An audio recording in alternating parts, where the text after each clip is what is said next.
Good day to you, sir, madam. I'm Aniseta Elgana, 26 years old, married. I have 2 kids, and I'm a high school graduate. As a mother, I can take care of your children, and I can do the household like washing, cleaning, ironing the clothes, and take care of your babies as my own child. Okay, good day to you, Miss Anisita. How are you? I'm fine, sir, madam. What do you think are the right attitude and characteristics of a good domestic helper? I'm honest, hardworking, flexible, patient, and kind. Can you tell me how to take care of newly-born baby? I will take care of the newly born baby. I'll give them milk,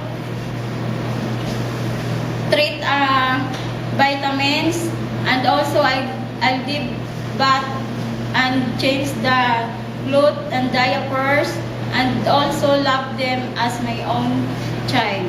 Okay, so what if he committed a mistake and the employer scolds you? What will he do? I apologize and say sorry, and I promise I will not do it again. Okay, so what is your last message or promise to your employer? Sir, madam, please hire me because I really need this job for my family, and I promise I'll do my best and I finish my 2 years contract. Okay, thank you, Miss Anisita, and hope to see you soon in Singapore. Thank you, sir, madam.